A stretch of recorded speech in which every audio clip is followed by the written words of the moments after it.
Well, hello, kings and queens. Do we have any kings in the room today? Any kings out there? Thank you, sir. Any queens? Can I see you? Any queens? Yeah, you look beautiful. It is so good to see everybody today. My name is Karen Davis, and I'm the Public Information Officer for the Mayor's Office of Social Equity and Innovation. And I am so excited to be with you today. I want you to take a moment and just look around the room. Everybody, you look so beautiful. You look like royalty. I want you to turn to the queen that's sitting at your table, or king, and tell them, I'm so glad you made it. I'm so glad you made it. Yes, yes. Now, just like you said that to somebody else, I want you to say it to about yourself. Tell them, I'm so glad I made it too. I'm so glad I made it too. I know we all have some stories to tell, but through every mountain, through every valley, through every trial, I'm so glad I made it too. Well, today is going to be a wonderful day. If you've set your sights on being blessed or being impressed or being encouraged or having a great time, you're in the right place today. Welcome to the Colorful Stories, See Me, Hear Me luncheon. Come on, let's give it up. We gather today in the spirit of recognition, resilience, and reverence to honor the extraordinary journeys of women who have turned trials into triumph, who have turned pain into purpose, and who have turned silence into strength. On behalf of Denver Urban Spectrum and the Ruth Boyd Elder Abuse Foundation, which honors the tremendous legacy of Rosalind B. Harris's mother, thank you all for being here today for this powerful moment. For 38 years, Denver Urban Spectrum has amplified the voices of those too often left in the margins, bringing truth and visibility to the stories that shape our community. Colorful Stories is not just an event, but it's a call for each of us to see each other more clearly, to hear each other, and also to celebrate the phenomenal spirit of women who rise. Woo! Today, we will journey beyond grief, beyond violence, beyond abuse, and beyond addiction. We will hear stories of courage told by women who survived, and then they healed, they conquered, and they changed the world around them. To start our celebration today, we are honored to have Chester McSwain to serenade us all, accompanied by the acclaimed pianist, Dr. Michael Williams. Immediately following them, you will be graced by our beautiful MC for this afternoon, Simone Ross. Come on, King and Queens, put your hands together and let the celebration begin. Well, Mr. McSwain, he said don't walk away. I tried to do what he told me, but I had to get up here on stage to be with all of you. Welcome. It's not on? Okay. That's beyond my pay grade. Oh, what am I using? Here we go. Okay, what's working? Don't get me to singing back to you. don't mean to get to riffing with you. Okay, we'll try this. That's perfect. Hi. Oh, Mr. McSwain, that was amazing. And you did, I think, I felt seen and heard. And so can we just clap and cheer if his artistry made you feel seen and heard? Absolutely incredible. And to my new sister, who I just discovered, my sister Karen, thank you for that incredible introduction. You know how to start a luncheon and a celebration like nobody knows how to start a luncheon and a celebration. So if we can celebrate her for helping us celebrate, that would be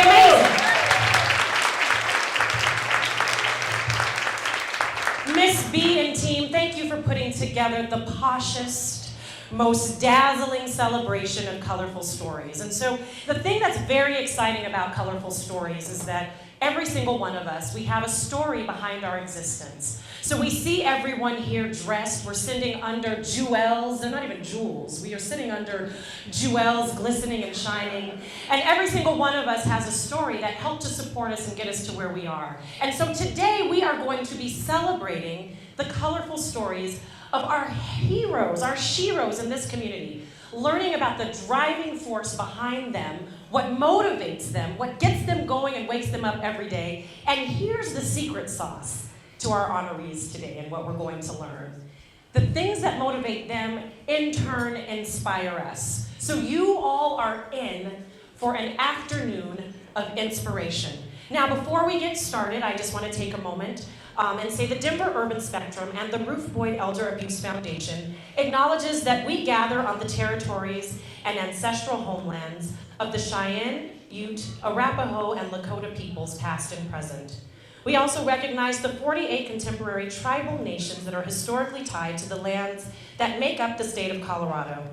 Indigenous people have remained committed to the stewardship of this land over many centuries. As these words of acknowledgement are spoken and heard, the ties that these nations have to their traditional homelands and to their vital place in the ecosystem are renewed and reaffirmed. And we are all called to be better stewards of the land we inhabit as we continue to work to meet the needs of our entire community. All right, we have some incredibly special people in this room, and I just want to take a moment to acknowledge these special people. I would be remiss if I did not acknowledge Carlotta Walls-Lanier, one of our Little Rock Nine. You are a shero to so many, and she is also a past honoree of this prestigious award. So shout out to you. Thank you, thank you, thank you. We are excited about your story. It inspires us every day. And there are some other past honorees. You can't hide. I can see you better than you can see me. So past honorees, just take a minute, stand up really quickly, wave, blow kisses. That's my commissioner. And I see some amazing elected officials in the room. You all have worked tirelessly. You continue to work. We need your work. You are advocating in ways that we can't even imagine, and it's so important right now. So electeds, don't make me call you out. Just stand up. Y'all know what to do. Stand up.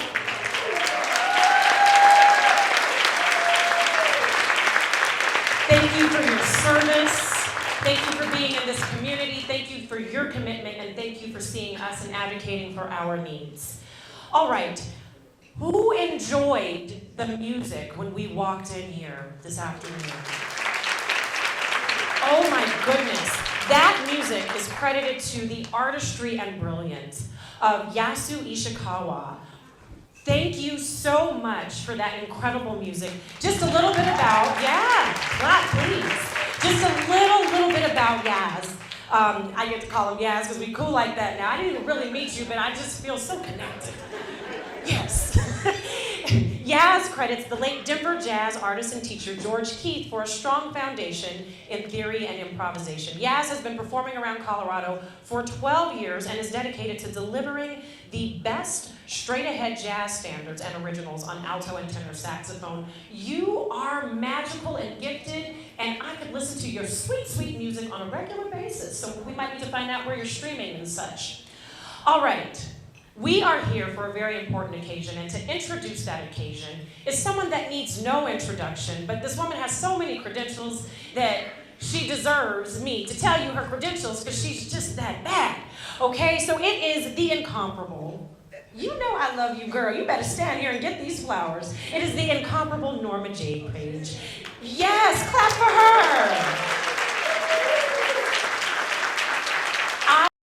Everyone in here can attest to the fact that she is a lifelong community servant. We can see her on stages giving introductions. We have seen her working in service to other organizations in our community. Anytime there is a need, Miss Norma Page is right there to fulfill that need for this community. Additionally, over the past 40 years, she has coordinated and produced programs supporting underserved youth in the Denver metropolitan area to include expanding the Visions and Jazz Garden for the African American Leadership Institute, Arches of Hope Bicycle Giveaway, and AIM High School Scholarship Program for the ASPA Family Foundation International, and of course, the most delicious of them all, the Chef's Kiss, See what I did there?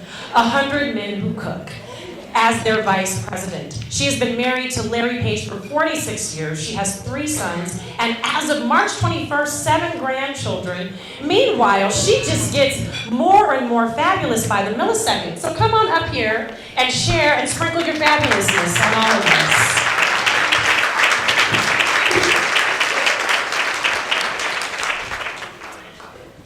That's too much. I think so. That was too much, but thank you. We have a little logistics note before we proceed. Janet Buckner and her guests are to be at table 4. As an honoree, we will take this moment so you can take your rightful place. And your guests. So if we can have their plates, however you want to do that. Lori. And I'm going to take a moment and just let them move before I continue.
Better.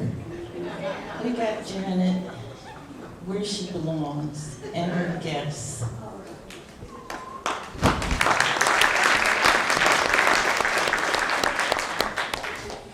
Colorful stories, see me, hear me, is the occasion that brings us together today. The inspiration is the Ruth Boyd Elder Abuse Foundation, named to honor the mother of Rosalind B. Harris. You will hear the stories of 4 amazing women, 5 including Miss Ruth. We hold these courageous women in the highest esteem for overcoming unimaginable circumstances which would cause so many of us to just give up. They have reached heights that will make us wonder how, once you hear their colorful stories. Today we will appreciate, love on, and most importantly, see and hear our sisters.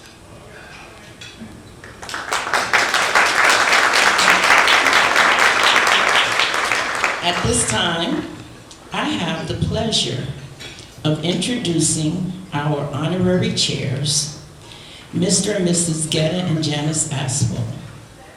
Over the past 46 years, Getta and Janice have been owners of a grocery store, gas station, restaurants, and real estate. They are the ultimate entrepreneurs. Many of you know them as owners of several McDonald's restaurants in the Denver metropolitan area. But what you may not know is the heart that they have for supporting our communities. Over the past 35 years, they have shut down their Park Hill location lobby annually to prepare and serve a complete Thanksgiving meal to over 15,000 senior citizens. Their Arches of Hope bicycle giveaway and Aim High Scholarship Program has presented over 100 black male high school seniors financial assistance and laptops to increase the numbers of black males on college campuses. And they've given nearly 4,000 elementary and middle school students bicycles, new bicycles, and helmets to help promote a respect for education. For education and excelling in school. They established the Aswa Family Foundation International in 2006 with the tagline, "Reaching the village one person at a time," to serve as a vehicle to give back to the communities they serve. Getta and his family have contributed over $1 million throughout the Denver metropolitan communities. The foundation also provides tuition assistance and other important benefits to school children in East Africa. Getta has also lent his time being involved with nonprofit organizations, as well as serving on boards as a member and advisory positions. Some of the organizations he has served include the Ronald McDonald House Charity, the University of Colorado Athletics Mentor Program, the Better Business Bureau, the Black Chamber of Commerce, Executives Partnering to Invest in Children, which is EPIC, Urban Peak, City Park Alliance, and Denver Kids Incorporated. Most recently, Getta was appointed by the governor to serve as a member of the Colorado Civil Rights Commission. Needless to say, he is the recipient of numerous awards and has been recognized for his service, featured in a number of media outlets to include Ebony, Jet, Essence, and of course the Denver Urban Spectrum. As an example of franchisee commitment to community service, Getta has always believed that it is the responsibility of every business person to be involved and give back to the community and city in which they do business. He says, a strong community means a strong business and a win-win result for everyone. Getta and Janice have a lovely family, a daughter, Desta, and 2 sons, Ailey and Abraham. Their family is continually growing, with grandchildren to carry on the Aswa family legacy. You see, I can go on and on about them because I know them, I love them, but I won't do that. Ladies and gentlemen, without further delay, Mr. and Mrs. Getta and Janice Aswa.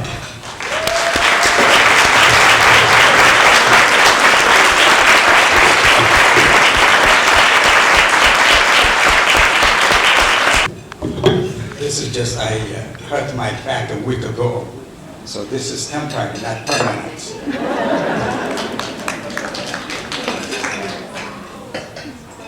You know, everything we've done in this estate is with the help of Norma Page and Tuan. So that is this. So thank you, Norma. We appreciate it.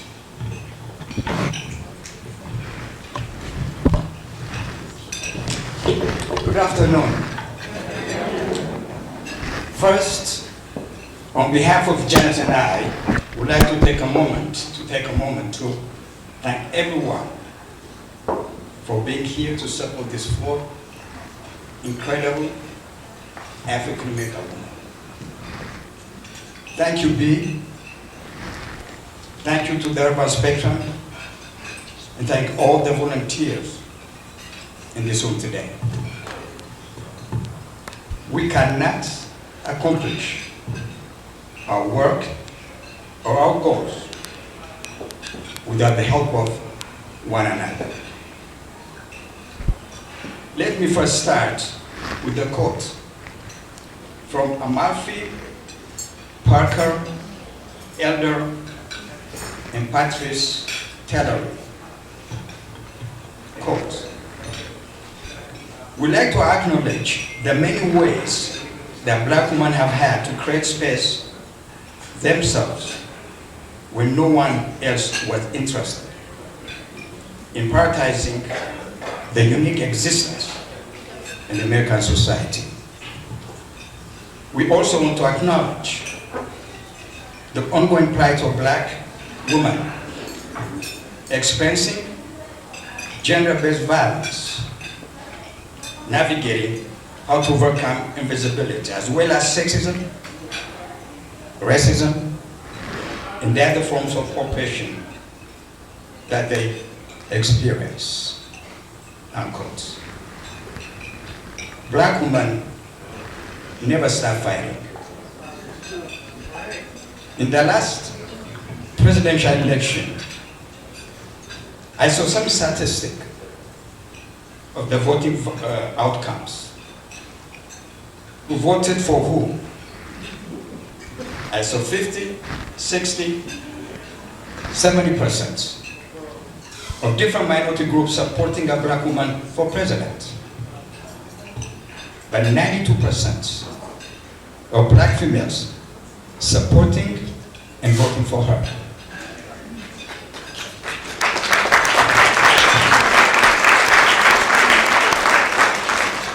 That doesn't mean they agree with all of her policies. But Black women always see the big picture. In my opinion, living in the United States for over 53 years, no one has fought, struggled, or sacrificed consistently for hundreds of years more than Black women in America.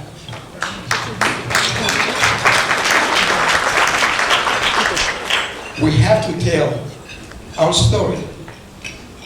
In fact, we have to spread our story. Otherwise, no one will do it for us because it's not their story. The story of over 250 years of slavery, 100 years of legal apartheid, the last 60 years of the struggle for civil rights movement. Even after the 1964 Civil Rights Act, the 1965 Voting Rights Act, the 1968 Fair Housing Act, the struggle for equality continues, especially in the South. So it's not hard to understand where Blacks in America are at the bottom of every social indicator. We have been excluded from voting, owning property, university admissions, Black loans, bank loans, owning business, and on and on. Remember, it was against the law for Blacks to read and write in this country. To read and write in this country.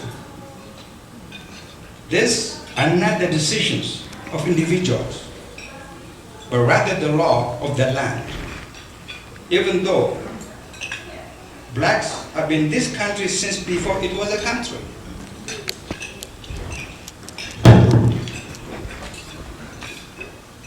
What it means is that over 400 years of mistreatment, discrimination, inequality, and lack of opportunity placed upon Blacks in America as part of US law would have this effect on any group put in the same situation.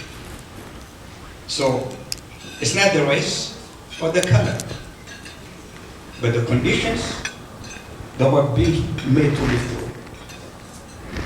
It is important to know where we came from, not as individuals, but as people, especially in today's politics, when they want the children of America to grow up not knowing the history of Black America, want to get rid of this incredible American story. Why is it important to know where you come from as a people? When you know where you come from, they know who you are. When you know who you are, you're not afraid of anything because you know who you are. In these times, as much as ever, you need the courage to stand up for equality. The question is, do you want to be strong or weak? Do you want to be selfish or selfless? Do you want to be brave or afraid? Let me give you 2 examples of Black women with courage. Elizabeth Freeman, also known as Mumpet, was a nurse, a midwife, who successfully sued Massachusetts for her freedom in 1781, over 20 years ago. Became the first enslaved African-American woman to win freedom suit in the state. The suit helped lead to the permanent abolition of slavery in the state of Massachusetts. That's courage. The other one is Bessie Coleman, a Black woman in the 1920s, over 100 years ago. Getting her pilot's license in the US was nothing short of impossible. In the face of adversity, she learned to speak French. They left to train in France, where Black people were permitted to become aviators. Within 7 months, Coleman officially became a pilot, making her the first Black woman to do so. That's courage. Black women never stop fighting. These are the stories of our sisters, daughters, mothers, and grandmothers. Their stories are our stories too, which we always have to be proud of. I know they will continue the fight for equality because they know that no country can claim full democracy until it has allowed all citizens full human rights. Today, that's why we're celebrating the stories of these 4 courageous Black women. Once more, I would like to thank you all for being here and joining for the Denver perspective. Stories of tribulation, courage, and triumph. Black women never stop fighting. Thank you.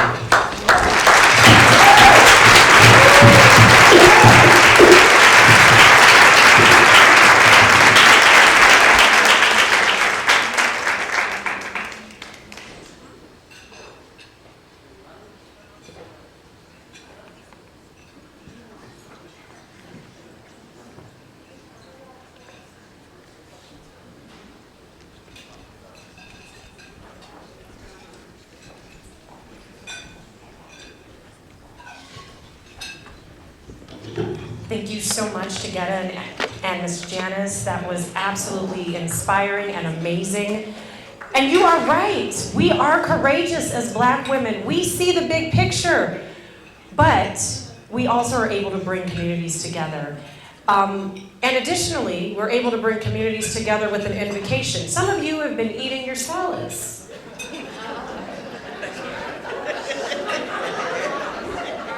Now, Pastor has not come up here.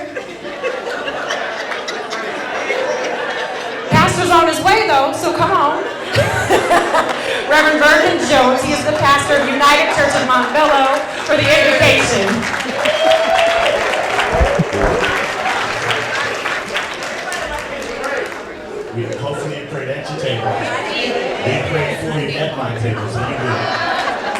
Nobody choke. I said, Lord, nobody choke. Amen.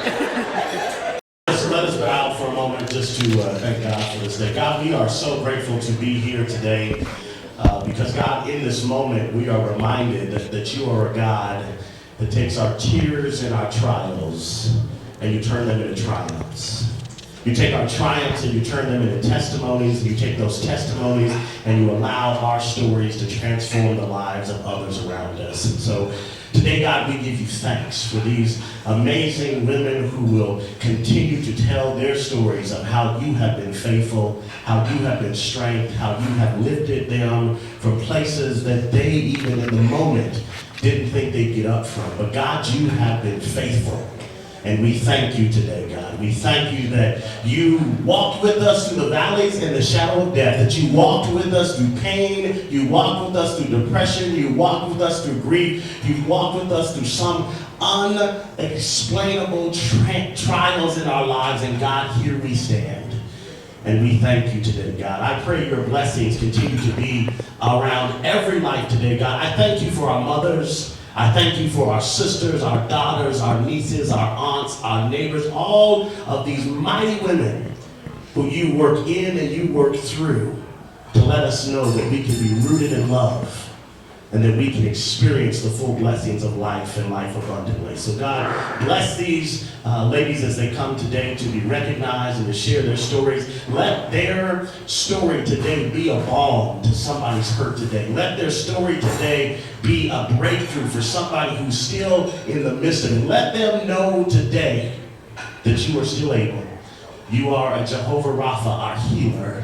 And we declare today, God, that we walk in healing, we walk in wellness, we walk in liberty, we walk in joy, we walk in peace, we walk in love, we walk in strength, we walk in life because you are a life giver.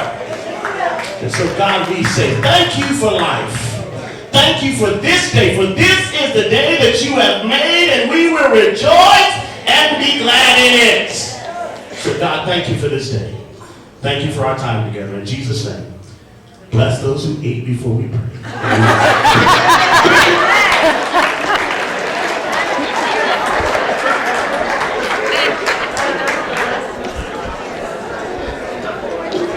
All right, so we are going to have an exciting lunch program for you. So just remember, while you are enjoying your lunches, we will be watching a video presentation of all of our honorees. So if you can keep the talking to a minimum, that would be amazing. And I will see you all in about 20 minutes.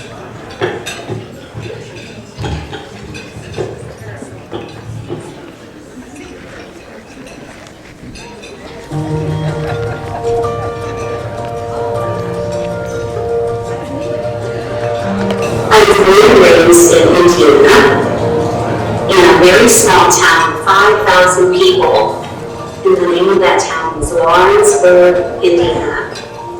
Out of 5,000 people, there may have been 125 Black people in my hometown. Growing up in Indiana during my era was very difficult because the next city over was a sundown town. In other words, you couldn't go there after dark if you were a person of color. I wasn't allowed to go to the malt shop with the rest of my Caucasian friends. I wasn't allowed to go to the bowling alley. When I was a majorette in the band, when we would go to cities outside of Lawrenceburg, people would throw rocks at me because I was Black. So my parents taught me how to deal with prejudice. And I still, to this day, commend them for giving me that courage to stand tall and be proud of who I was. Met the love of my life, John Buckner, while I was at Ball State University. And when we graduated from college, we were married that summer, and we both had teaching jobs offered to us right outside Chicago, Illinois.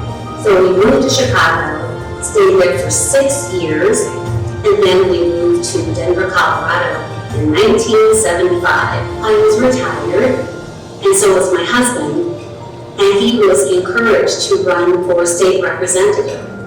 So he won, and he was the first Black person to be the state representative for the House district in which we lived. And by statute, that position has to be filled within a certain length of time. I was grieving. I was really in shock that my husband died at the age of 67. And because of the rules of the state of Colorado, and that vacancy had to be filled so quickly, states, people who knew me encouraged me to run for that vacancy. I wanted to continue my husband's legacy, his legacy of making sure that every child had the best education possible, the legacy of lifting up teachers, our valued teachers. All of us have experienced grief at some point of our lives, and everyone deals with grief differently. When my husband passed away, it was pretty sudden, and he was young, and I was just devastated when he died. The one thing that I remember the most about grieving after he passed away was just the finality of it all. And all the plans we made just kind of went up in smoke. But I dealt with it. I dealt with it through my faith. But when it comes to grief, you have to figure it out on your own. And one of the things that gave me comfort was what my minister told me, that to be absent in the spirit is to be present with the Lord. And as a woman of faith, that gave me a lot of comfort. I cried a lot. I reflected a lot. And it's been almost 10 years, but I still miss him so much, but my memories are sustaining me. My husband died on May 28th, and his funeral was 2 weeks later. And I was chosen by the vacancy committee in July. That was such a short time frame. But I did it. And when I look back on it, I could just hear my husband's voice in the back of my head telling me to go on, to move forward. So being busy and taking his seat at the state capitol really did help me deal with the grief, gave me purpose. And there's nothing like purpose to keep you going when you need to. And don't get me wrong, I sure had my moments when I would be at the state capitol and just break down in tears and ask myself, why did I do this? Why didn't I give myself time to grieve? But I just picked myself up and just kept going with determination, knowing that I was never going to give up. I knew that I still had a life to live with my children and my grandchildren and my relatives and my friends. And my husband would not want me to give up. Life is something that I never take for granted. I get great joy just waking up in the morning knowing that I'm seeing another day. I get great joy in seeing my 3 beautiful granddaughters thriving. I go to a lot of their activities. I talk to them on the phone all the time. And I love talking and seeing all of my 3 grown children. The word I use to describe myself is resilient. I've always been resilient. I've always been able to bounce back from whatever tragedy there is, whatever there is in my life that I didn't like, even if I was pushed down and I wasn't supposed to be pushed down. I've always been resilient. And I have definitely been resilient in this last 10 years since my husband passed away.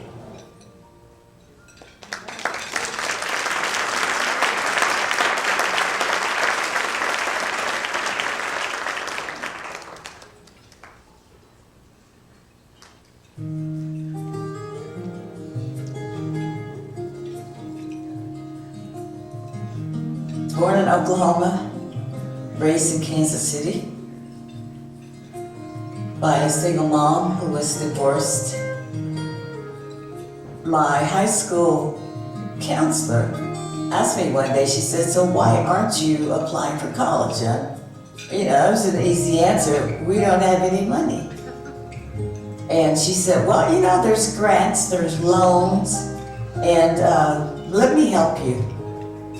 And she did. Before I married Michael, my husband, who was very abusive, I saw some signs. I saw that he was a very jealous person, very possessive, but silly me, I said, once he sees that I really love him and nobody else, he'll be different. Well, that didn't happen. After we got married, he said, your hair is too long, because I had pretty long hair at that time. He said, and it attracts too much attention. You need to cut it. So I did, you know, trying to make him happy. And then he said, you need to get rid of that little sports car that you had, because it attracts too much attention. So I sold it. I did everything I could, but nothing was enough. So on my way home, he had hit me a couple of times. And, but most of it was emotional. But I am here to tell you, emotional abuse hurts as much as the physical, I think. I did call the police several times on him because I just couldn't take it. Decided to leave him. We were in Los Angeles and we had been out at dinner or something, I think. So we get home and he says, I saw you looking at that guy. You know what I'm saying? Poor guy. And then he grabs and got a collar and he says, I would just go ahead and kill you right now. He got up the next morning and went to work. As soon as he left, I got up and I threw whatever I could. Thank God I had a little car, a Ford Escort. And I threw some clothes in there and I took off. I witnessed my mom going through a lot of domestic violence. He would come in drunk and, you know, there was physical and a lot of verbal abuse. And I think what finally encouraged her to leave was that one night he had a gun to her head. And me and my three brothers, you know, we were huddled around her saying, "Please, don't kill her." Oh, sorry.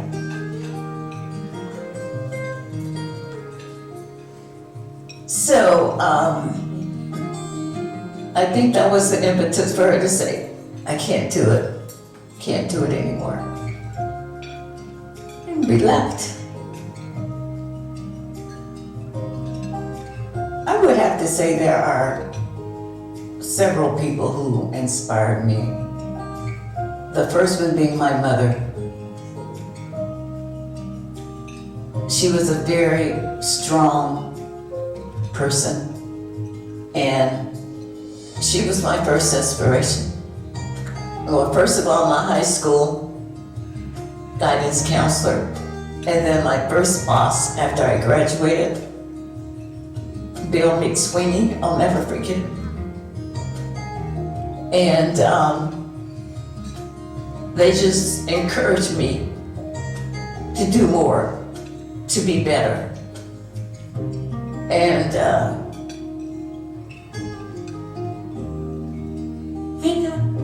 The first thing I do when I open my eyes in the morning is say, thank you, Lord.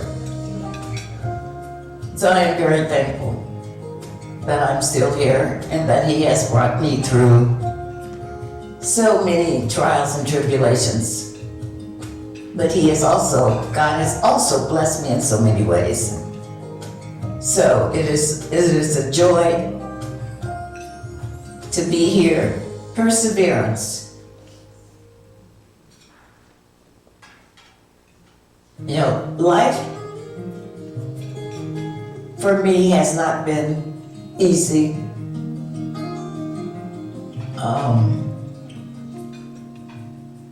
But I've never given up. And with the grace of God, I have become quite successful. You know, having owned 6 McDonald's restaurants over 24 years. And many people didn't think I would be successful as an owner. They didn't know the lessons I had learned from my mother.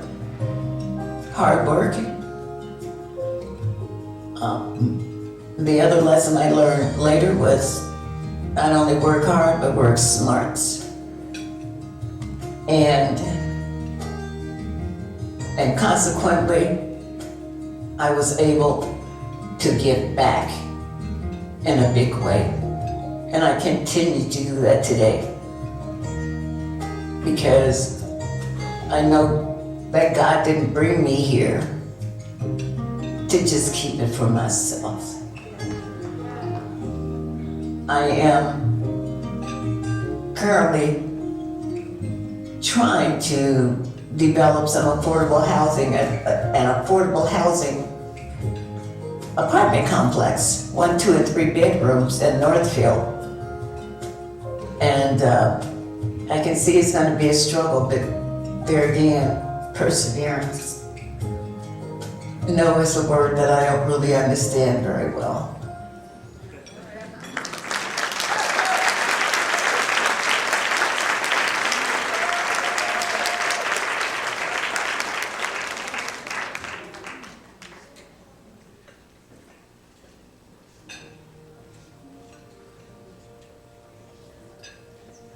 I am a first-generation high school and college graduate. I was 21. I had the opportunity to go study in Japan. Fell in love with it, and that's also where I found my love of mentoring. And I wanted to use my skills to support a nonprofit. Working for a nonprofit became natural to me. Today, as I serve as the CEO of Big Brothers Big Sisters, the first African-American CEO in our 104-year history, the first non-white CEO, even though 80% of the youth that we serve Black and brown. It's a big job and it's a big responsibility. Big Brothers Big Sisters, we create and support mentoring relationships that ignite the power and potential of youth. And we have our traditional program, which many of you know about, is where we match people from the community one-on-one, and we do what we call intergenerational mentoring. My role in the community expands in so many ways. For example, I am not only the CEO of Big Brothers Big Sisters, I am also a big to my amazing, amazing mentee. I also have served and continue to serve on several boards in the community. I donate blood regularly because I am very concerned about the fact that not many African Americans donate blood, and often we're the best match for projects. So I keep my life pretty busy serving the community and serving my agency. I have a long history and relationship with sexual abuse. It was at the hands of my stepfather, and I was raised in a traditional old school Black family where you didn't talk outside of the home. And it started very subtly, like watching me sleep at night or touching me inappropriately. And my earliest memories is about 8 or 9 years old. Initially, it started with physical abuse. And when I was about 8 or 9, My stepfather kept calling my name for something. I walked in the kitchen. He whacked me in the head with the shoe all the way to the hospital.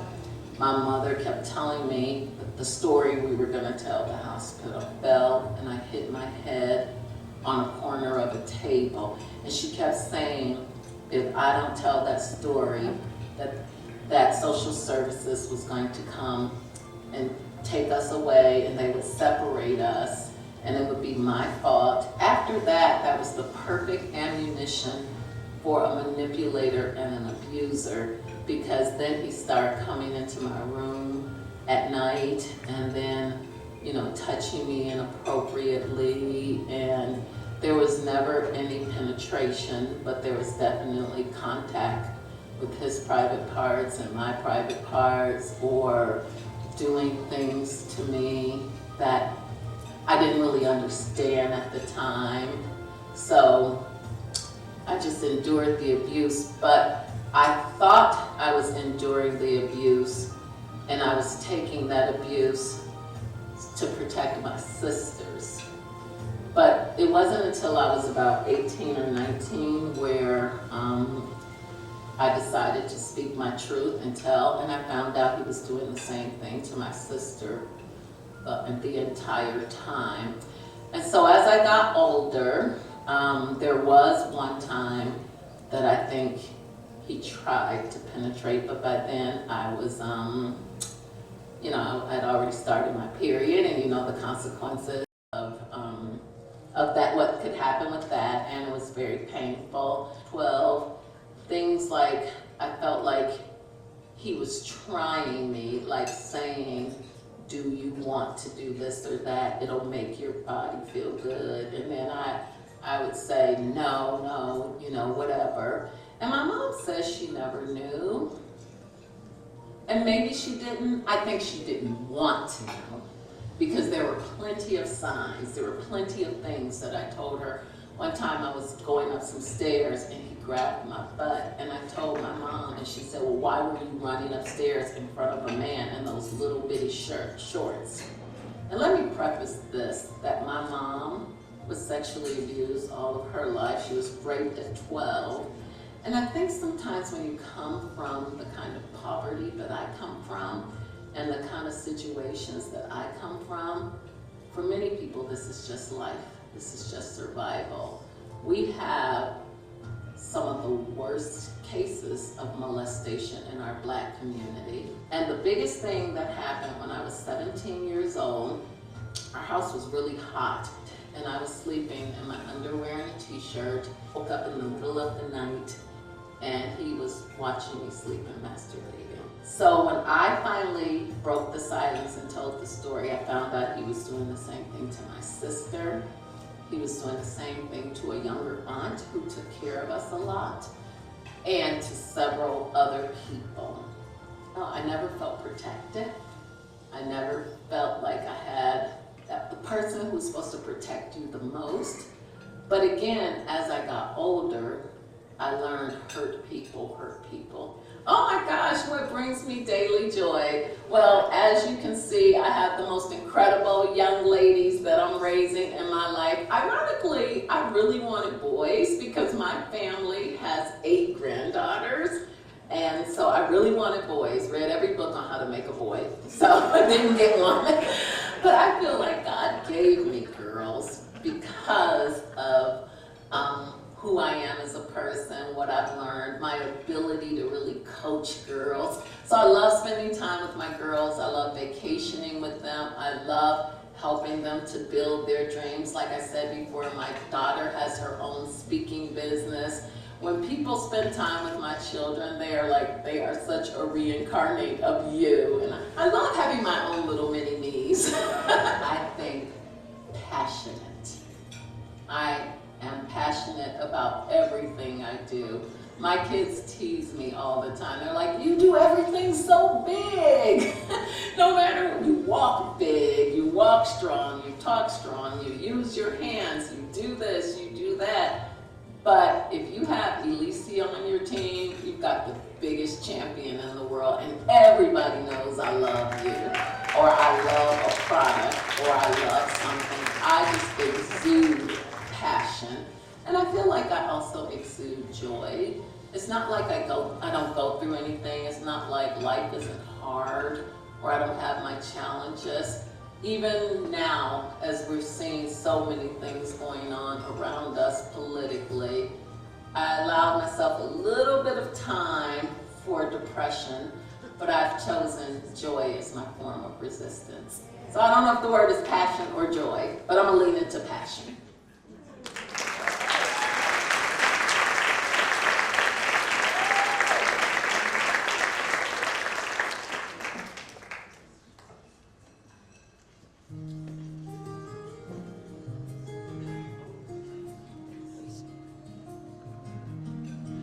Grew up in a two-parent household till the age of 13. Very close with my sisters. I am a mother of 2, a grandmother of 6, and a great-grandmother of 1. I'm the Associate Director of Behavioral Health Services with Second Chance Center. Actually helps to reintegrate formerly incarcerated persons or formerly justice-involved persons back into the community.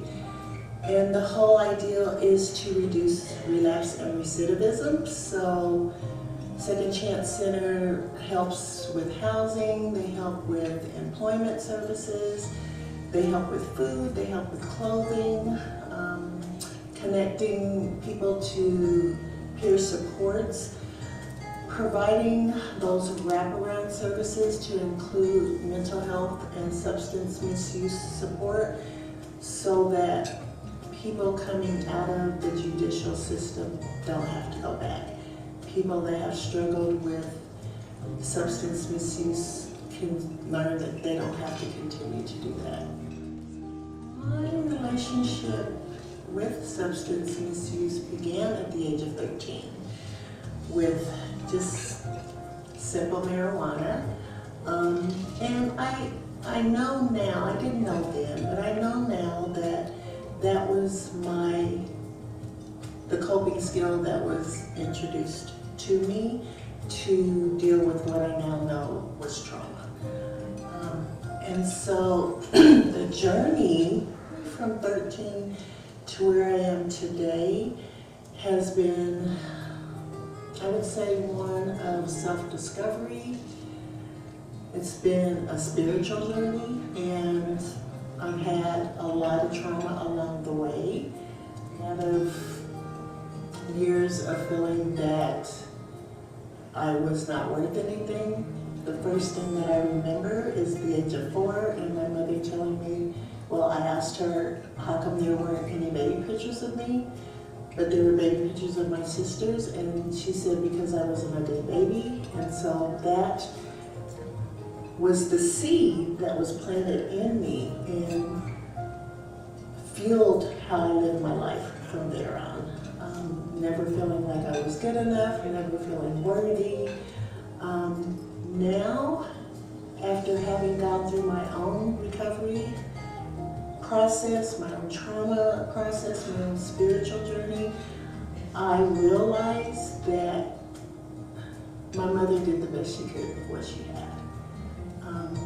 And I have a lot of years of anger and resentment towards her. I'm grateful that I am able to see her not as my mother, but also she was a girl. She was a teenager. She had a whole life before she had kids.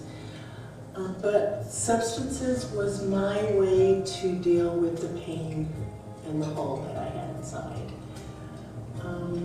My journey of recovery, I had sobriety for 9 years, and then I relapsed, and I had found out that some things about my family that hit me like a ton of bricks. I didn't understand it initially, and so I was in my relapse for 2.5 years, and when I got back into recovery, it was through a year-long treatment program with Pier 1 in the Haven.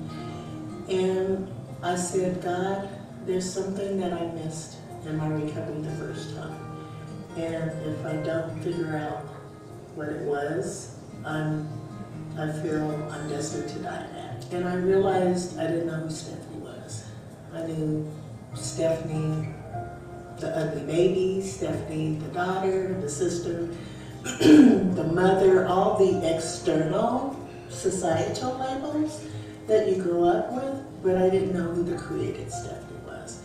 And so that began my spiritual journey. Just asking God to show me as He saw me. And He did. The program that I went through was not easy. It was the hardest thing I ever did. However, you know, I found my voice. I was able to find my voice. I never knew that I could have a voice. I was able to basically just reinvent Stephanie, which is what I did. I took all the parts of me that I wanted, that I felt were truly a part of my essence, and I let go of the parts that weren't of me. What inspired me to move forward? I would definitely say my family and my children, because I knew that my relapse had hurt, just that whole journey of recovery, relapse and recovery again had impacted them.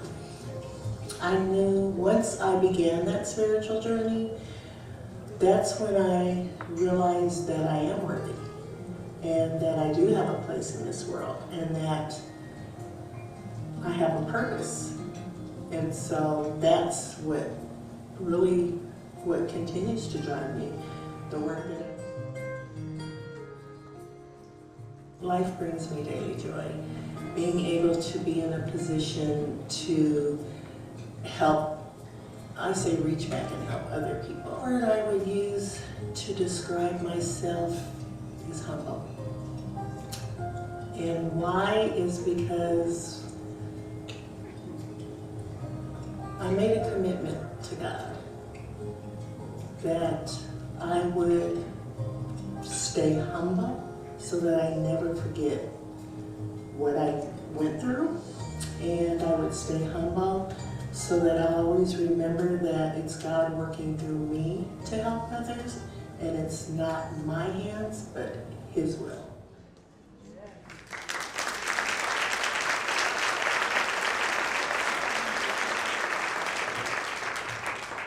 We have heard some incredible and inspiring stories of joy and perseverance and passion and courage.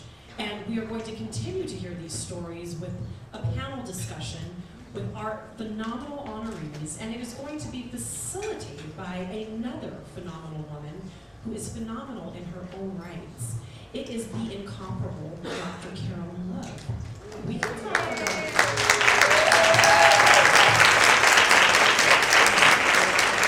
She is going to be leading these incredible stories. She's the founder of Kibaya Coaching and Consulting, which enhances leadership talent in organizations, creates equitable and welcoming workplaces, and facilitates meaningful and sustainable change. She facilitates workshops and trainings on leadership, diversity, equity, and inclusion, because we still say those words around here. And she does this while helping clients create and sustain inclusive environments. Please join me in welcoming our amazing moderator, who is going to be joined by all of our honorees. So, y'all are about to do so much clapping, okay? I'm just putting it out there, you need to know this. I want you all to help me welcome, in addition to the amazing Dr. Love, our Beyond Grief storyteller, Janet Buckner. Come on up here.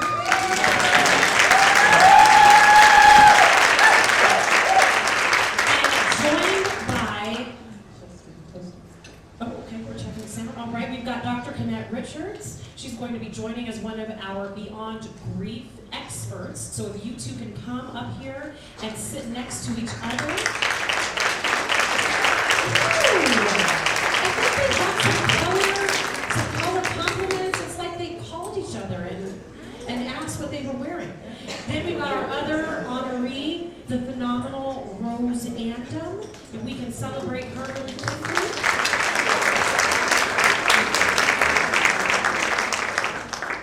She is going to be joined with our expert, Margaret Abrams.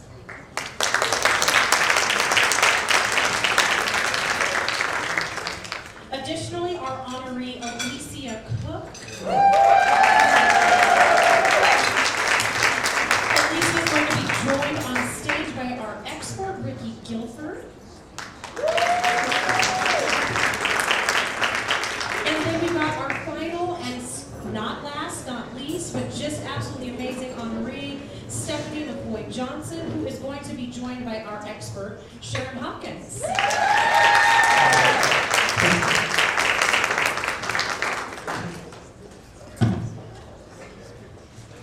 All right, and then our moderator is coming up here. We are ready to go. Let me get out of here. I'm all in the way. I'm sorry, just in the way. And we're dancing. Thank you so much.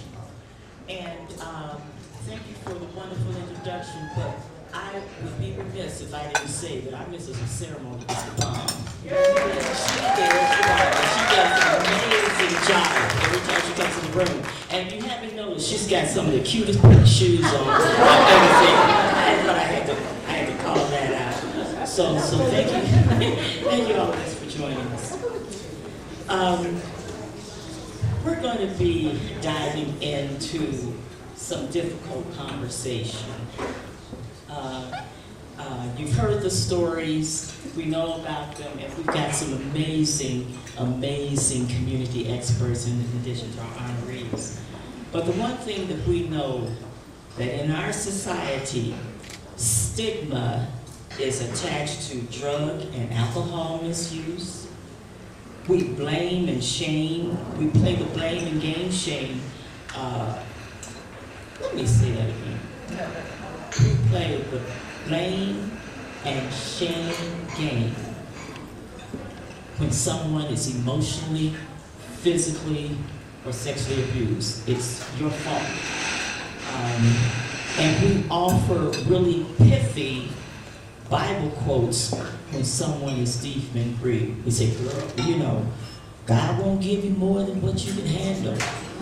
And I'm not saying, because I know we got a pastor in our midst. So, you know, I don't want to commit myself to hell, but we just need to be authentic about this, that we give Bible quotes when people are in deep pain, whether it's drug and alcohol misuse, whether it's grief. You know, sometimes we need to rely on the people who are really experts to walk along with us, with God. So, while our friends may be well-intentioned, our honorees and subject matter experts are here to say that there may be a better way to get support from our loved ones. So, I want to encourage everyone, because like I said, these are difficult topics, to take care of yourself as you hear these stories. Do what you need to do to create that safe space for yourself, because there's a possibility that maybe not you are experiencing something like this, but someone you know. So as you listen to our stories, you know, take care of yourself through this process. So let us begin, and Stephanie, I'm going to be starting with you. What are some things that people going through these life challenges, what are some things that people need to know about this? I would say that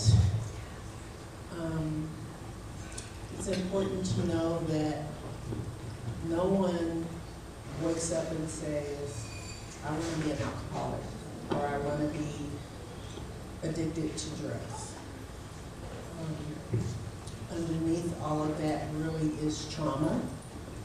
And when you experience trauma as a child, you don't have the coping skills or tools or language or ability to process that. And so for women, we internalize. For men, it externalizes. And I always say unhealed trauma always rears its ugly head. And so I'm a firm believer in families not enabling. Sometimes it's hard. It's also helpful. It is helpful. It's just a journey and a process that we have to go through. But being able to heal that core trauma really is what's important. Thank you for that. And the way we're going to handle this conversation, we just some sisters in conversation with each other, okay? We just sisters in conversation. So if someone has something else to add to this, let's go ahead and do that. I would love to add something to that. You know, when Stephanie was telling her story on the screen, one of the things that she talked about was something missing. And I think, unfortunately, all of us experience some kind of trauma. It's all different for all of us, but there's something in our lives that have affected us deeply.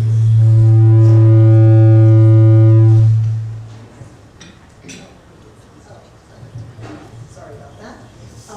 That said, it does start very young. Whether it's an incident or an event, or that maybe we didn't get something that we needed. And so, Carol, when you talk about, you know, what is it if somebody's going through this, that's kind of at the end stages of already something happening. And so maybe even prior to that, we want to think about offering those coping skills. You know, substance use is a result of something else. It's a coping skill. And so I also work for a school district, and one of the things that we really emphasize is something called protective factors. And it's teaching children those coping skills early on, how to express emotion, how to belong. That emptiness tends to have people seek and search for something to make them feel better, to feel whole. And so if we're offering those kinds of things early on for children, less likely that they're going to be seeking outside of themselves. Good deal, good deal. So thank you for that. And you've kind of touched upon this, both of you. But I'd like to, you know, Representative Buckner, what is your family and friends, what do they need to know as you're going through grief? And this is going to seem like an odd question, but what should people kind of avoid doing? What should people avoid doing? So what do we need to know? There's so much that you need to know about grief, because everyone is going to have some type of grief in their life. Everyone, whether it's a grandparent or a friend or a husband, is what happened to me. And the biggest obstacle I had, here I was in the spotlight publicly. My husband had been a state representative, and so the morning after he died, the phone was ringing off the hook. The Denver Post, Channel 7, Channel 9, everyone was calling, and because I was in the public, it made it even harder to experience what I experienced. I mean, come on, the governor's calling me, the mayor is calling me, and my children are there with me, having to figure out how to handle this and still grieve. And I think that I just had to be myself, because I didn't know what else to do. I had never been in a situation like this in my life. It's one thing to lose a mother or a father because that's expected. But to lose your life partner, you don't expect that's going to happen. So my mother's favorite phrase was, deal with it. And you just dig deep and you deal with it. And had it not been for some of my close friends and family members, I wouldn't have made it. And I've really been struggling this week because, you know, when there's a death, you always remember the date that person died. And you psych yourself up. So I was dreading for May 28th to come. It came, And it went, and I made it.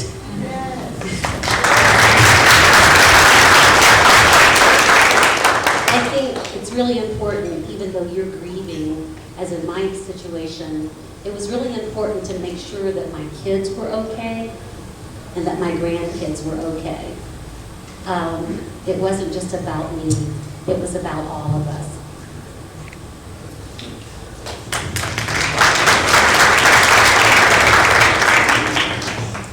Anyone have any other comments? Dr. Richards? Yeah, I want to just say a couple of things. First, I think, especially for Black women and in the Black community, we get the story of dealing with it a lot, not just from our parents, but from our siblings, from some of our friends. And while we are dealing with it, one of the questions you said is, what should you not do? Is tell someone how to do their grief. Because it's on so many levels and it manifests in so many ways. Physically, emotionally, cognitively, just how we think about it, and spiritually. And what if the person is spiritual and the death is sudden and public and they get mad at God? That has to be okay. We can't just say, God wouldn't give you something you couldn't deal with. Well, that may be true in the long run, but in this minute, I'm not dealing with that. Thank you, God. No. So I think that what we have to make sure that we don't do is minimize and or invalidate how someone is dealing with their grief. Even if it's a year later, don't say to that person, it's been a year, what are you doing? Or girl, come on. None of that is helpful.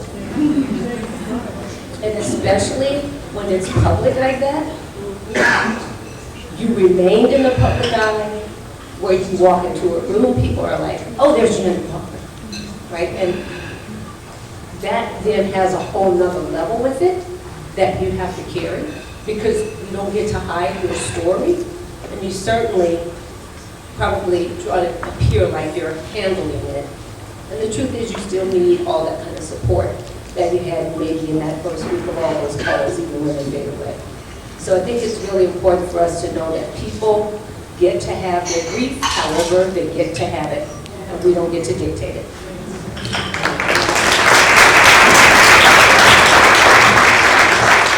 Thank you for that, because that also opens up the door, because there are things when sexual abuse is happening in your life, domestic abuse, you know, there are things that perhaps you should avoid doing, that you should not be saying. And even though our loved ones and our sister friends are well-intentioned, they may not say what we need most of that time. So I'm curious to know, how do you begin a conversation? How does your loved one begin a conversation with you when you've been domestically abused, when you've been sexually abused? What should that be sounding like? How did you experience what people were saying to you? And Rose, yes. So.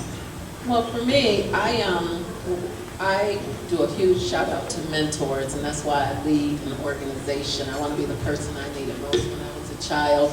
But a mentor helped me to go live in Japan when I was 21, and I'm from the inner city. I had never left 50-mile radius of my home, and all I knew about Japan was Toyota and Godzilla. And I didn't like Japan. But she convinced me at a time with no internet, and I recommend everybody lives abroad, because it's like you're watching your life story from afar. So I actually didn't reveal my story until I went to Japan, and then I wrote a letter to my mom, and that was hard, and my sister said, you left me here to deal with her craziness, but everybody was calling me and asking me as a child, like, why didn't you say anything? But the thing that hurt me most, and why I do what I do, several people said we knew something was going on in that house, but at a time, but you didn't get involved in anyone's business. And so there's a quote that says, every child needs someone outside of their family who is absolutely crazy about them. And so But for me, when I came home, people tiptoed around me. People said, why'd you tell nobody and all that. And when something like that goes on, you steal every bit of innocence from a child. And people need to understand that you steal every bit of innocence from a child.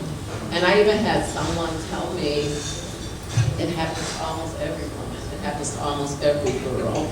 And we accept it in the Black community, but I've decided to be a voice that we will not accept it anymore.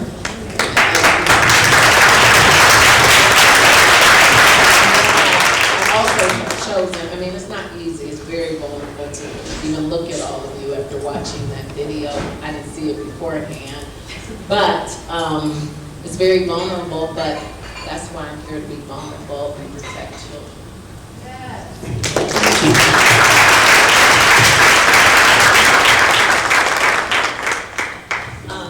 No, I love what you said, and I think when it comes to how do you approach it, it's not assuming that they have the words to tell you.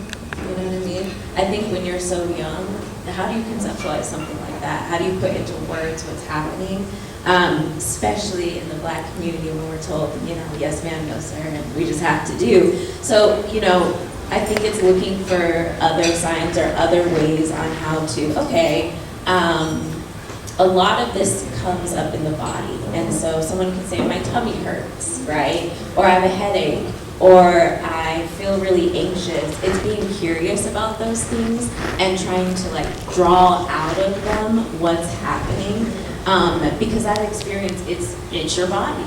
Everything just happened, an assault to your body. And so if you can help give them words, then they might be able to speak to it in a way that you can say, oh, like they need some help. And then speak their language, right? Whether they're young or older, I think we have to humble ourselves to speak the language for where they're at in the moment and not assume that our language lines up with it.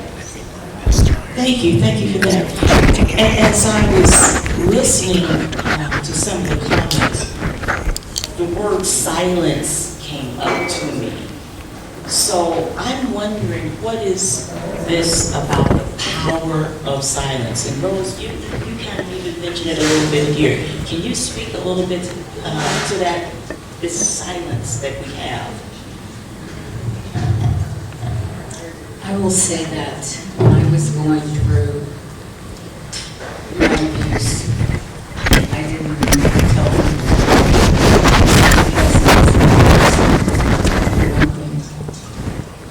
And I think you also, at least I also believed that it was going to end. And, you know, and everyone would be happy again. And I will tell you that I was 30 years away from going through the abuse that I openly spoke about. And when I spoke about it, I would always cry, and I'm going to try not to do that now. But I couldn't talk about it without crying. And I knew it was because I had kept it inside for so long. And the thing that helped me was a poem I read that was called "It's Not Your Fault." It's not your fault. You know, nothing that I did made him be abusive. I tried to do everything that I could. It was what was inside of him. And this is one of the things that we at the Rosandum Center try to instill in all of the young and older people who come into our doors. It's not your fault. And we are here to show you that there is light at the end of this tunnel, and that your best days are still ahead.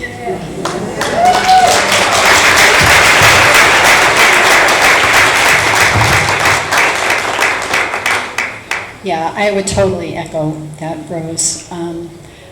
Domestic violence, abuse, violence, trauma thrives in silence.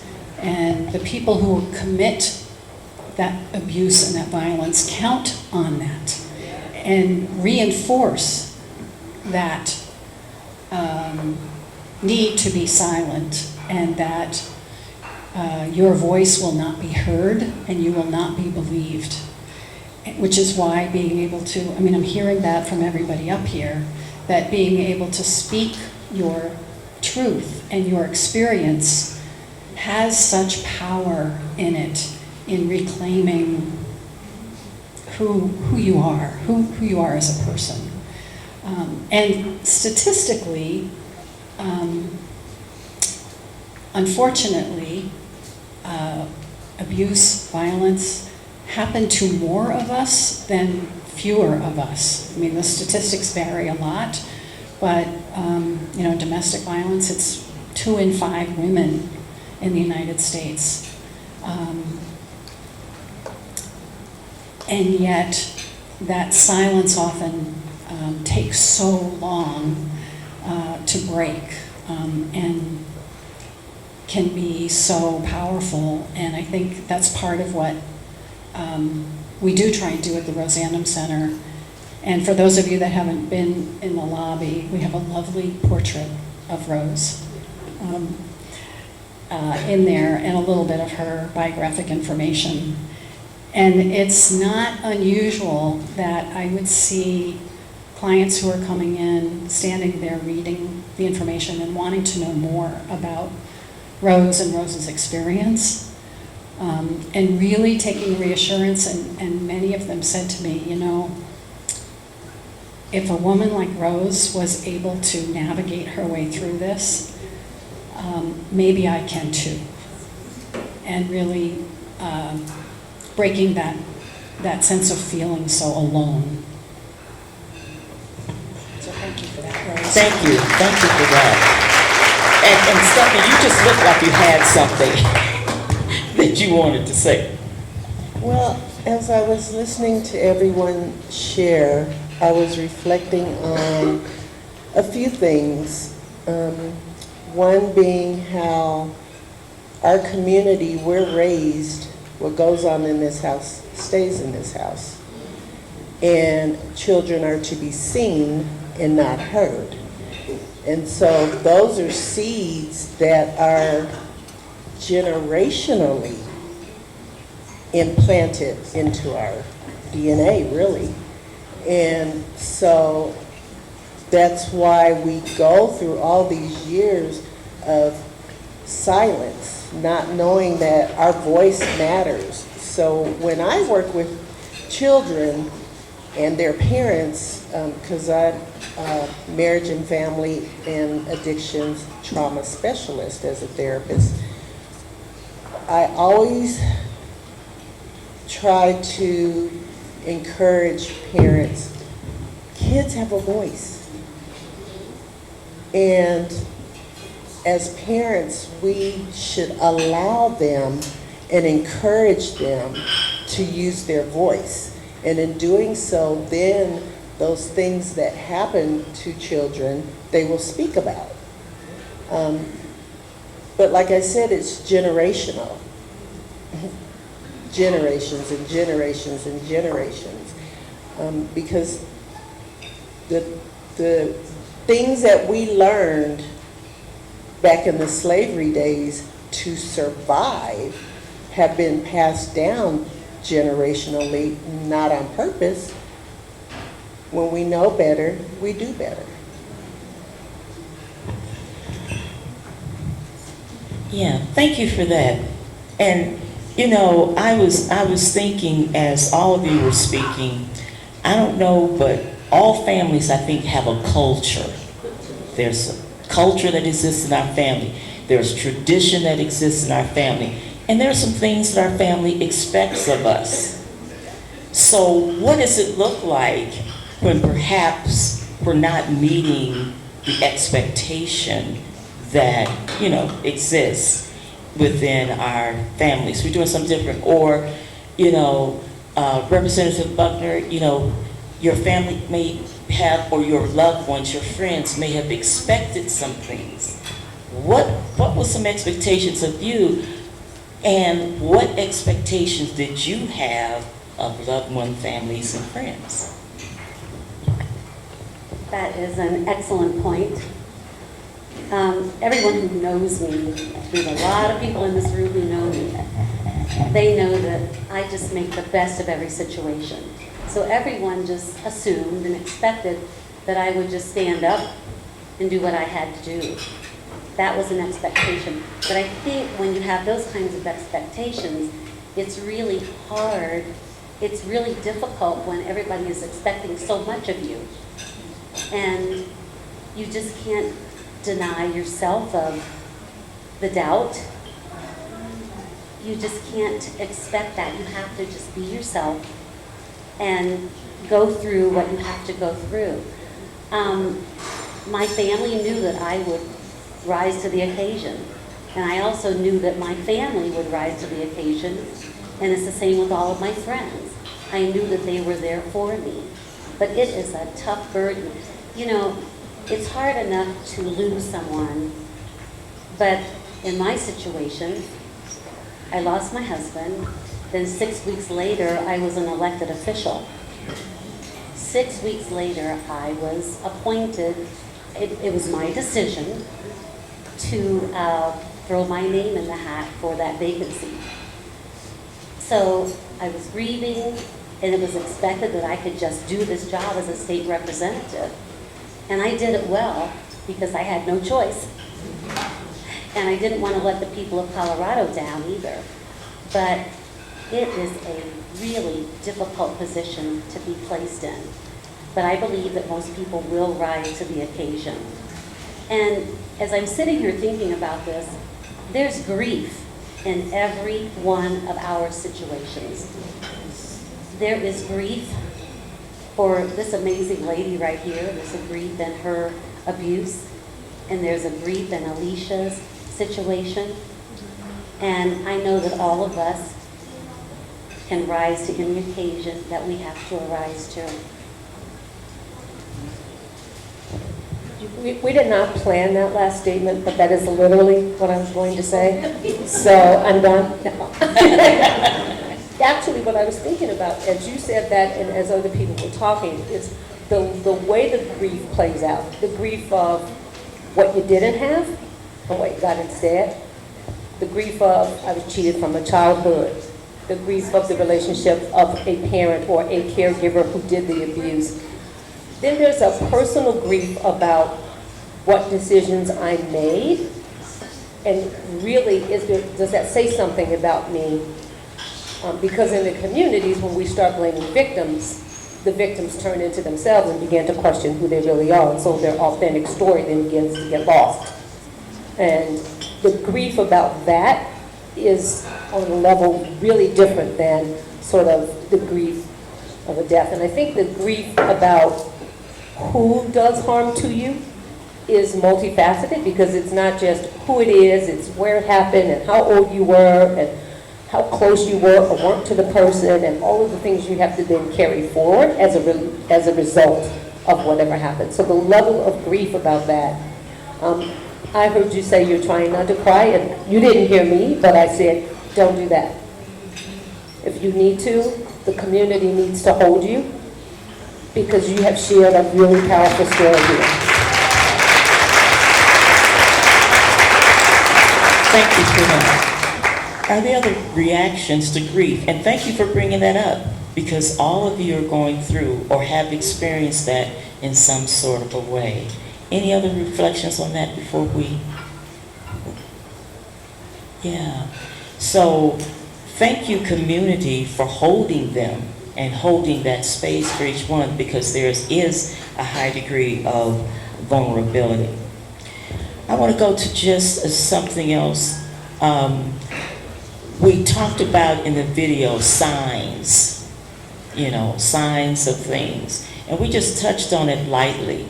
And I'm curious to know, are there some signs for the audience here who may have loved ones, who may have friends, things that we need to, as a community, be attuning to so that we know that responding in a way that's appropriate. So what might be signs that you can share with us? Yeah, Lisa. Well, when I was younger, and whenever my mom was going to leave, like she said, I would literally have a visceral reaction. I'd get sick, I'd throw up, I'd cry. One time, something definitely was in my eye, but nobody believed me.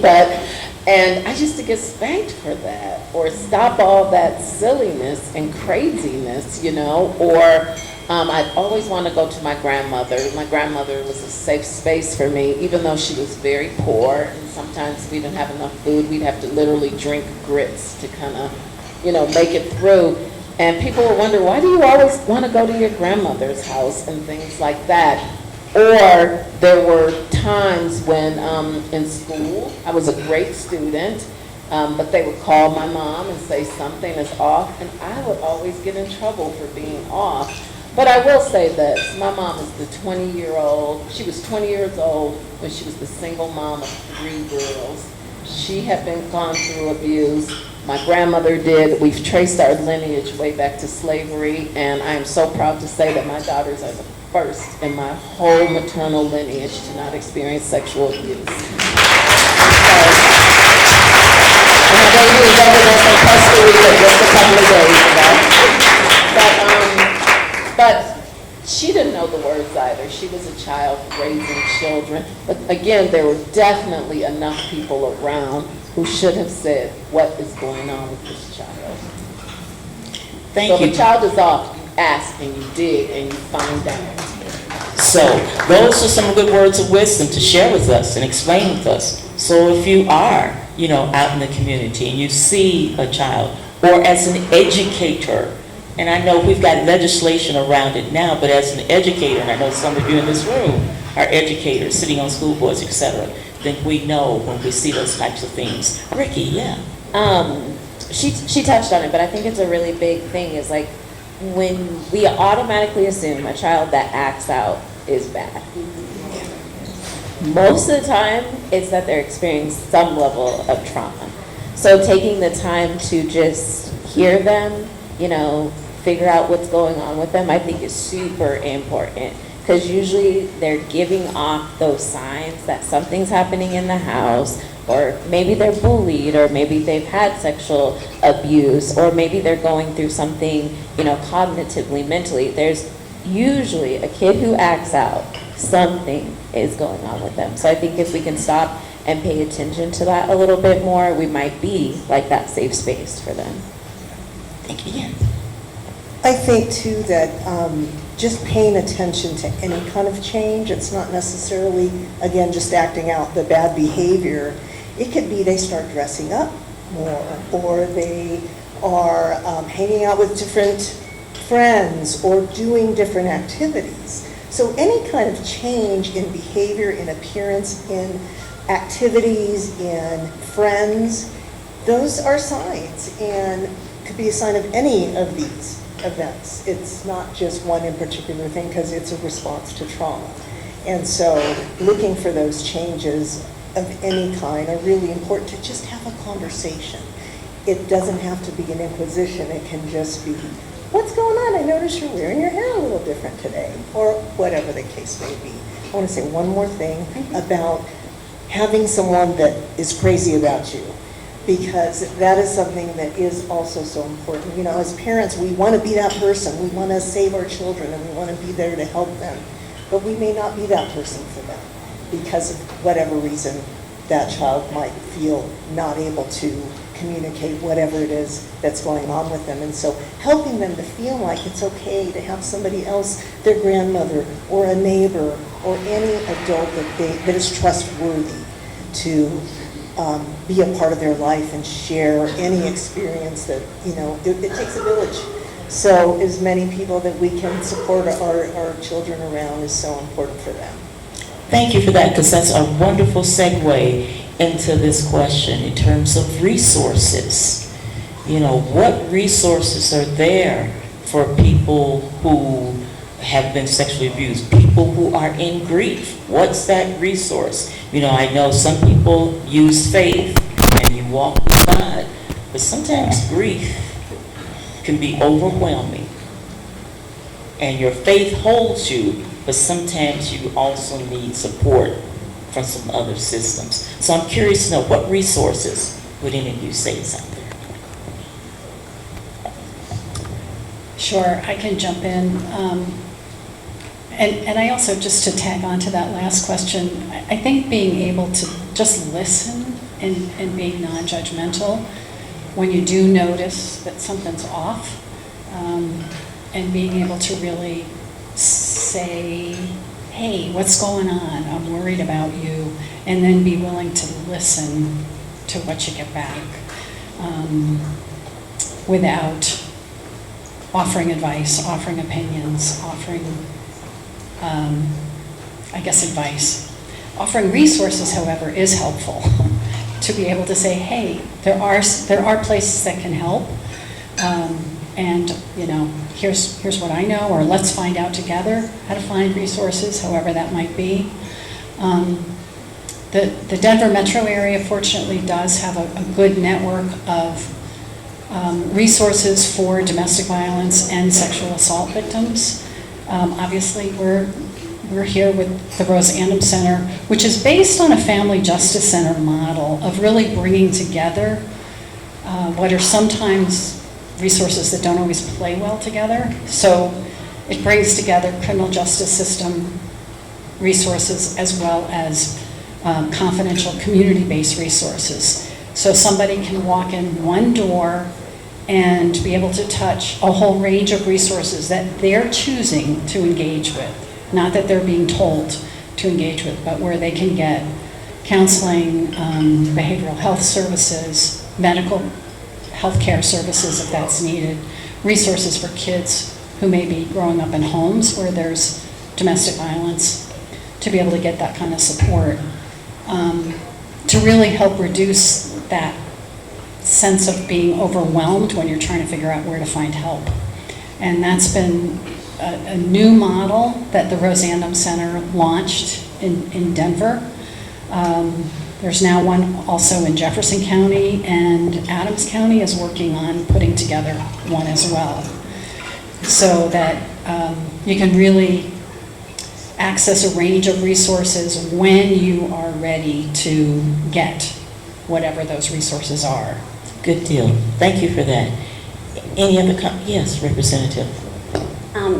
I decided to go to a grief counselor because after talking to many friends, that was helpful. But I decided to get grief counseling from a professional. And it was one of the best things I could have done because that person really didn't know me. I had to pour my soul out to this person and get a professional opinion. And that was so helpful. And in the Black community, back in the day, most people didn't believe in therapists. And you just had to deal with it, as my mother would say. But my doctor suggested that I see a grief counselor. And I am such a better person for it because I could pour all my feelings out and really understand the steps of grieving, because there are so many steps of grieving. The other thing that most people don't realize is there's something called repressed grief. And I experienced that recently because I jumped right into the job. I was in the State House for 5 years. Then I ran for the State Senate and had been in the Senate for 4 years. And I was just like the Energizer Bunny, going, going, going. Sometimes, I would cry and I would let my grief show, but I had repressed a lot of it. So that's the other reason people need to consider going to a therapist, because that repressed grief can really cause you bodily harm, emotional harm, and really affect your well-being. So I am really an advocate for getting help. And your friends can help you too. They can be your counselor. But I think it's really a good idea to see someone who specializes in that particular area so they can really help you break down those barriers. And the repressed grief comes up really in weird ways. I was telling a friend of mine, I was at the mall on the 28th, and it was the 10th anniversary for my husband, so of course I was out there shopping, trying to deal with my grief that day. And I bought a pair of shoes that were too expensive, but I thought, okay, and I could hear John in the back of my head saying, why would you spend that much on a pair of shoes? But as I was walking through the mall, I felt a tear roll down my face. And I thought, what is that? So I got out of the mall as fast as I could because I thought people are going to say, what is wrong with this woman who's crying walking through the mall? And when I got into my car, I returned a call from a friend. And I was okay for a few minutes, and she said, hi, thanks for returning my call, how are you? And I just broke down and started crying. And that's when I realized this repressed grief was coming back out. And it's wonderful memories that are coming back too, but they were things I just hadn't dealt with. And this friend did something that I think everyone should think about. This friend said, Janet, what do you miss the most about John? Do you know, no one had even asked me that. And I stopped crying and I thought, what an insightful thing to say. Why are you sad today? It's been 10 years, and that was one of the most important things that happened to me recently. And I think for all of you, ask those thoughtful questions. How are you? How can I help you? What do you want to talk about? And all of you can be counselors in many different ways. But that just happened to me this week. So like I said, I have no regrets, but I unfortunately jumped right into the job, and my thoughts are scattered. But here's the other thing. I'm in this elected position, and everyone knows that your husband just died, but they still want you to run this bill. Do this for the people of Colorado. Could you sponsor this bill for me? And so people don't understand sometimes how difficult it is. And I just did everything I needed to do. And this lady right here knows me probably better than anybody in this room. But you rise to the occasion, but it's not easy. And thank you for that. Thank you for that. And I think all of our panelists, and I know this is a difficult topic, so thank you for sharing. And thank you for sharing those pearls of wisdom, because it was a lot. So what we heard was there are some signs you can tell. Ask people what's changed, why is this changing, engage in conversation.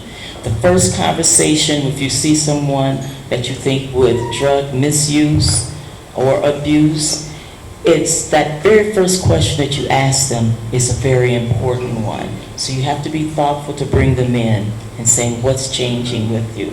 And what I love what everyone's saying, but Representative Buckner really left us in a good spot to say we've got our girlfriends, and you know how we do. We can get some ice cream and put on a really good movie and disappearing acts or whatever.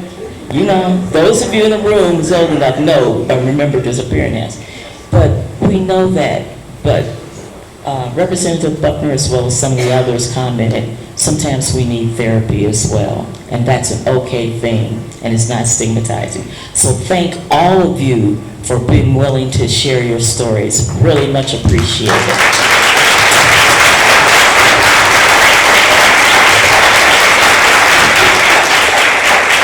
I'm going to turn it over to the fabulous Simone Ross with the wonderful pink shoes. And I will not be on stage because all of you are on stage, so I will just talk to you all and try not to get feedback from right here. Can we celebrate this stage full of warriors for being so brave and vulnerable?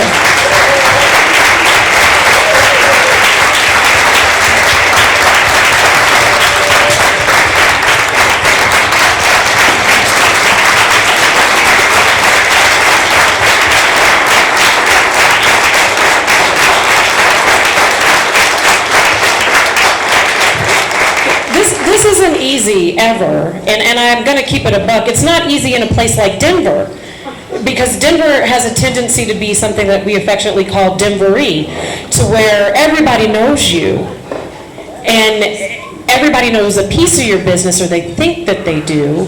And so it's really, really super courageous for you to be in a room full of family and to share your insecurities, your fears, your trauma, all of those things that have made you the people you are today. And it's important for us to be able to celebrate you all for that vulnerability. And it's even more inspiring for us to know that we too can live authentically in our truth and share our stories in this impactful way. And so I want to celebrate that. And then what I also want to acknowledge is that these are some heavy conversations that have probably brought up some feelings in everybody in this room.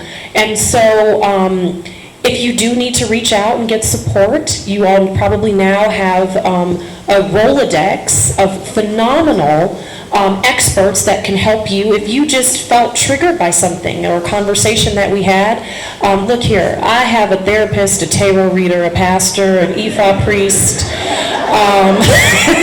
a life coach, an executive coach, a vocal coach, a personal trainer. And so I say all that to say, get the help that you need and get the support that you need when you need it. Truly. And so if this sparks something in you to where you said, there's a little bit of work that I still need to do, there's something that I need to uncover, there is no shame in that. There's only strength in getting the support that you need from whom you need it. And when you need it most. I see Topaz in the back. She has an amazing practice.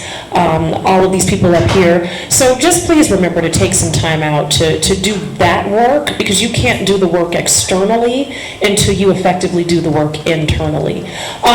So with that said, I am going to ask you all to sashay away off the stage. And then to Dr. Love, not to be confused with the Love Doctor, because we want to make sure we're filling your pipeline with the right clientele. You were absolutely incredible. Thank you for your brilliant moderation.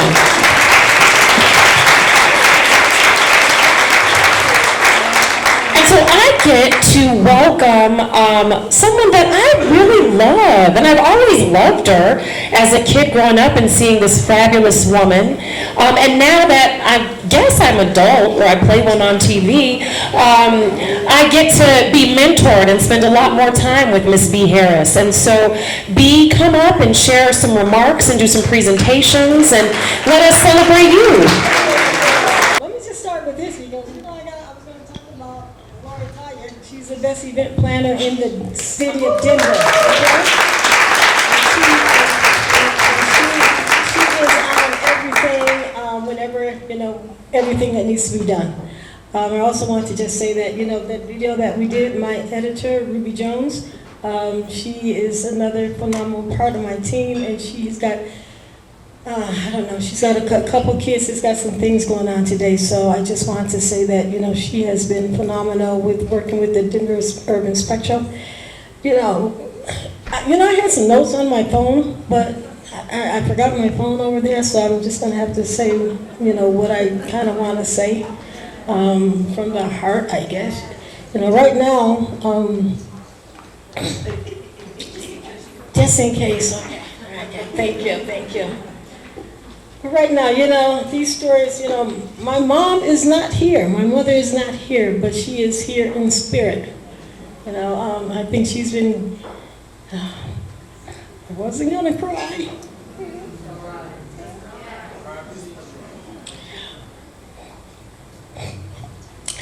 But just my girlfriend coming to help me.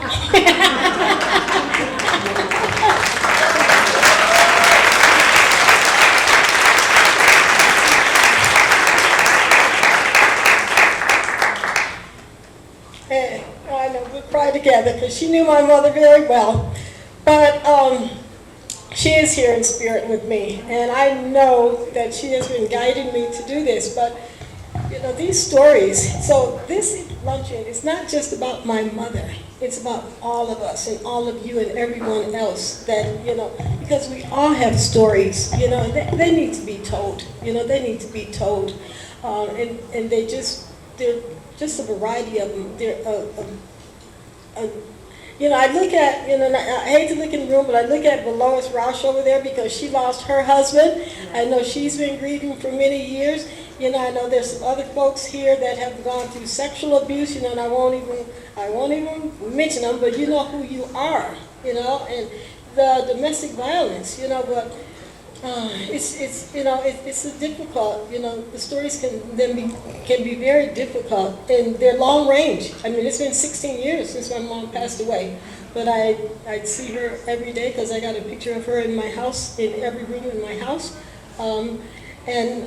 So this foundation, you know, it's in its infancy stages. You know, we're working on getting it developed. Booby also is the executive director of the event. You know, and I could thank everybody in here and go around the room and look at room and you know, and point out people. But you know, the sponsors. You know, I'm going to point out one gentleman. You know, and he's sitting right here. Only because, you know, I was at, you know, this is Bobby King, and I was at a breakfast one morning. Well, was it the breakfast? MLK, it was at something. And I talked to him for about 2 minutes about this luncheon, and he said, I'll support it. I'll support it just like that, you know. So he came on board, you know, immediately and said he would support it. And of course, you know, when you have these foundations like this, that's the most important thing about support. So I'm not sure what more I need to say. I'm not even going to look at my phone. I got my brother who came here from Chicago to sing. Did you all enjoy Pastor? Yeah. I've got, there's another young lady. She's here from Phoenix, Cynthia. I just met her yesterday morning. She's been doing marketing, and she saw our event being advertised. She said, I want to come to your luncheon. So I just met her. We've been, you know, knowing each other for a couple of years, but physically, I just saw her yesterday morning when she came in, you know, from there. Tanya is actually going to mention all the sponsors. You know, she's going to mention all the sponsors.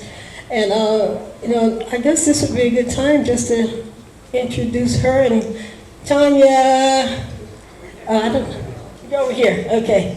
I may stand here, you know, I may stand here with you because I may remember something I should have said.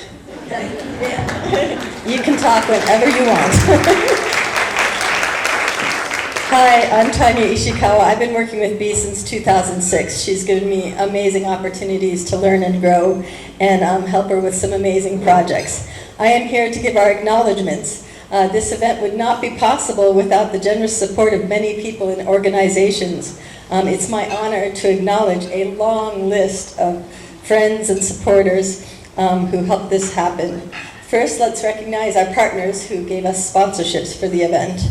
Pinergy and PowerCom and African American Trade Association, Colorado Access, Rose Andom Center, Butler Snow, Colorado Housing and Finance Authority, Bill Pickett Invitational Rodeo, Montbello Organizing Committee, ASFA Family Foundation, DEN, Denver International Airport, Alpine Bank, Clear Channel Outdoor, Big Brothers, Big Sisters, and Gojo Auto. Thank you very much for all those sponsors. Amazing.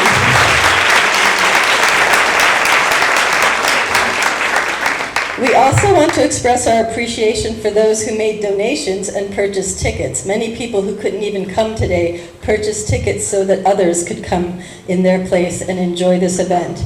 Those people are Ann White, Big John Platt, Chad Stewart, Edwina Gilmore, Eula Adams, Jerry Gomez Howard, Getta and Janice Asfaw, Gilmore Construction, Greg Shields, Linda Theus Lee, Margarita Rivera, Maria Adams, Maxine Harris, Moses Brewer, and Myra Donovan, Rhonda Fields, Roz Reese, Sarah Diamond, Senator James Coleman, Susan Trahan, Tina Walls, and Wayne Baden. Thank you, all those wonderful people.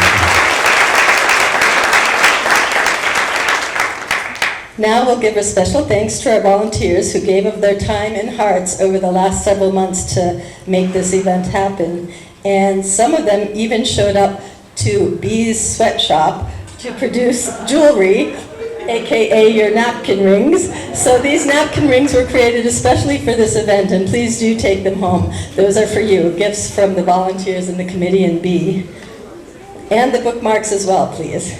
And the special thanks to those people are, and these are the committee members as well as others who helped make today happen. Chester McSwain, Cynthia Boykin, Deborah Walker, Denver Art Museum. Denver Art Museum is where we did a lot of the videos, and also here as well. Denver Botanic Gardens, we did our videos there for the last luncheon, and that was a wonderful location. Dr. Michael Williams, Ebony Coleman, EB Pics, Jody Gilbert, Color Graphics, KGNU Radio, KUBO 89.3, Mark Walton, On the Mark Photo, One Love, Reverend Vernon Jones, Vincent Powell, Wizz1, Yaso Ishikawa, Carolyn Price, Cherry Reynolds, Cheryl Carter, Deborah A. Powell, Donald James, Helen Bradshaw, Joseph Engson, Karen Davis, Laterelle Bradford, Lawrence James, Lori Collier, Mabel Sutton, Marion Boston, Misty Ost, Misty Bell, Norma Page, Pauline Chappelle, Renee Eberhardt, Ruby Jones, Sandra Stevens, and Todd Davis. Thank everybody.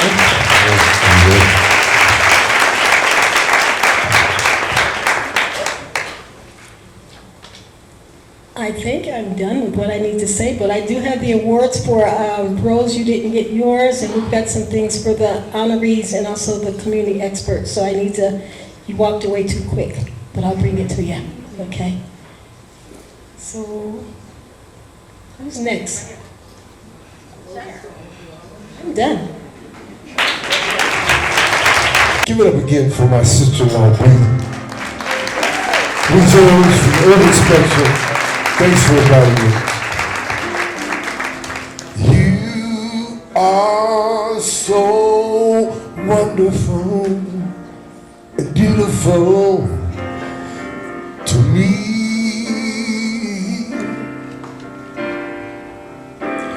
You are so beautiful to me. Can't you see? Ooh, you're everything I hope for. You're everything that I need. You are so beautiful to me. Michael Williams, ladies and gentlemen. Watch out.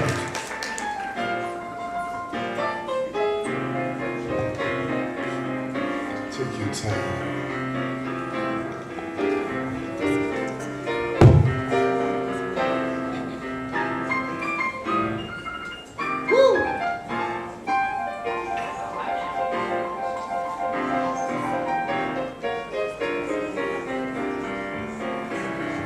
Are you liking it?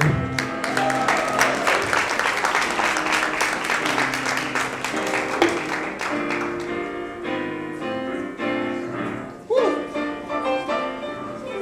Watch out, Mike.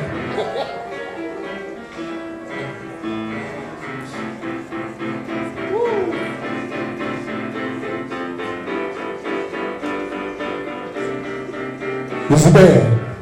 What about it? Give it up for it.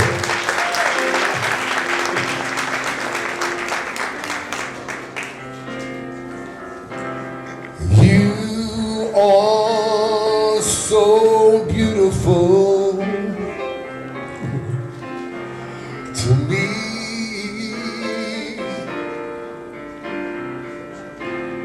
You are so beautiful to to me. Can't you see you're everything I hope for, everything I need. You are so beautiful to me.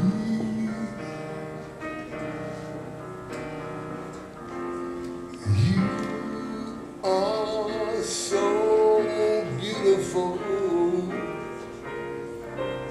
to me.